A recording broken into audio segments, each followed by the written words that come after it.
नमस्कार, आप देख रहे हैं हमारे साथ झाझा ब्रेकिंग न्यूज। आप देख सकते हैं 2025 विधानसभा चुनाव नज़दीक। आइए कुछ लोग मौजूद हैं, आइए बात करने के प्रयास करेंगे। क्या नाम है सर आपका? मोहम्मद आलम। कहाँ घर हुआ? यही काबर गोपालपुर। तो क्या सोचे हैं इस बार? चुनाव आ गया है, गर्मी लग रहा है? गर्मी पूरा है। अब चुनाव की भी गर्मी है। दोनों गर्मी साथ हो गई। तब क्या सोचे हैं इस बार? अब समय आने दीजिए ना। झाझा विधानसभा में किसको वोट दीजिएगा? एक तरफ है दामोदर रावत, अब विनोद यादव भी भाजपा ज्वाइन कर लिए हैं, और दूसरे तरफ है राष्ट्रीय जनता दल के तरफ से कई सारे प्रत्याशी है। डॉक्टर नीरज शाह, गुड्डू यादव है, राजेंद्र यादव है, और जेएमएम से आबिद कौसर है जो मुस्लिम समुदाय के नेता हैं। तो क्या सोचे इस बार, किसको दीजिएगा? अब समय आने दीजिए, अभी बहुत समय है। विकास हुआ है? विकास तक हम लोग के कुछ नहीं होता, हम लोग के नुकसान होता है। नुकसान होता है? क्या नुकसान हुआ? अब जैसे नीतीश कुमार अभी वक्त बोर्ड पर पहले साइन किया, वही कहीं ना कहीं चुनाव में वक्फ बोर्ड भी एक समस्या है क्या? हाँ नहीं, हाँ अगर वक्फ बोर्ड का समर्थन नीतीश कुमार करते तो आप लोग वोट नीतीश कुमार को ही देते। जी। तो इस बार तो तेजस्वी समर्थन कर रहे हैं, तो क्या तो उसी को देंगे। तेजस्वी को ही दीजिएगा? देंगे। तो किसको दीजिएगा? राजद में जो हम लोग के हेल्प करेगा उसे ही ना देंगे। जो हेल्प करेगा। हाँ। डॉक्टर नीरज शाह कैसा आदमी है? है तो अच्छा आदमी है। आबिद कौसर कैसा आदमी है? सब अच्छा आदमी है, अभी सब अच्छा है।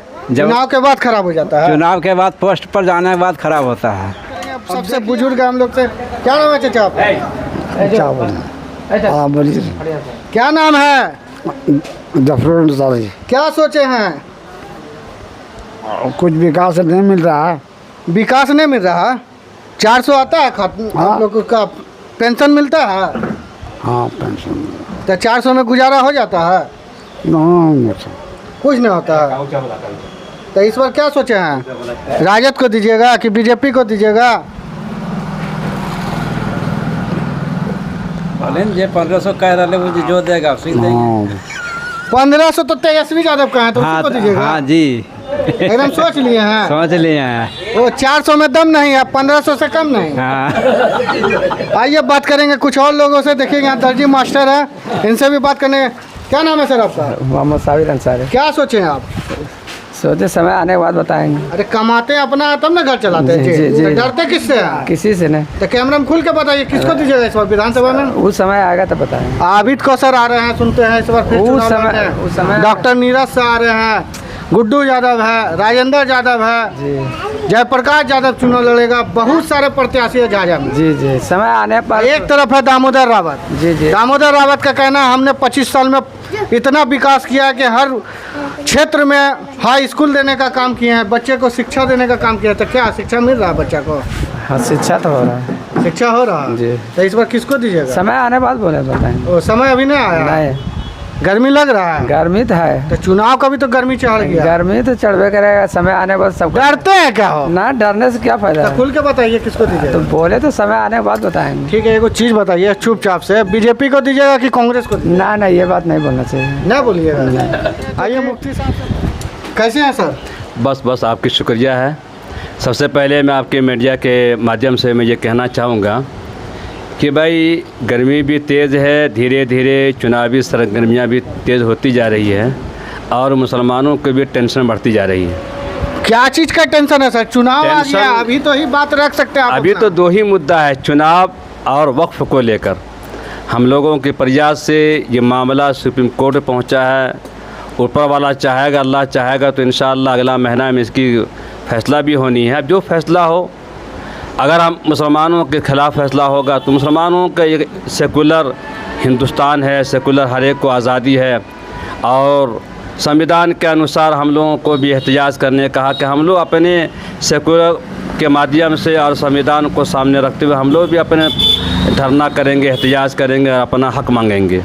झाझा विधानसभा के लिए क्या सोचे हैं? झाझा विधानसभा के लिए अभी तो मेरे नज़रों में सब बराबर है, और बराबर का कारण भी है कि अभी किसी एक का नाम इंतखाब नहीं हुआ है।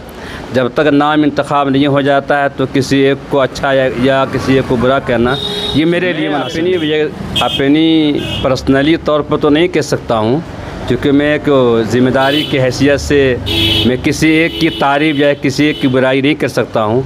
इस वक्त तो मेरे नज़रों के अंदर सारे जितने भी उम्मीदवार हैं सब के सब, अगर आप क्वेश्चन हमारे महागठबंधन में से कोई उम्मीदवार होंगे तो उनको पुरजोर हम लोग अपील भी करेंगे और उनका हम लोग ताउन भी करेंगे, या जो हमारे कांग्रेस में से हो या आरजेडी में से या इनके जो भी अलायंस पार्टियों में से जो भी आएंगे, मोटा मोटी ये समझिए कि जब मुसलमानों की मुसीबत की घड़ी थी, इन लोगों ने मुसीबत में हम लोगों को धकेल दिया लेकिन साथ नहीं दिया।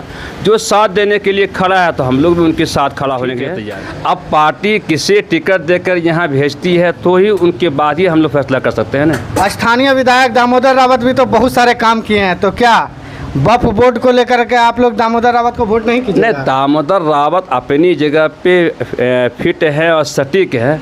मसला यहाँ पार्टी का है कि भाई एनडीए के जितने भी कारकुनान या जितने भी अहबाब जितने भी एमपी या विधायक थे, इन लोगों को चाहिए था कि एक ज़माना ऐसा था कि बिहार के मुसलमानों ने नीतीश कुमार के पार्टी को अपने हाथ पर रखकर काम किया और इनको सबसे आगे भेजने का काम किया। जब आज मुसलमानों की जब बारी आई तो ये भी अपने पैर को खींच ली।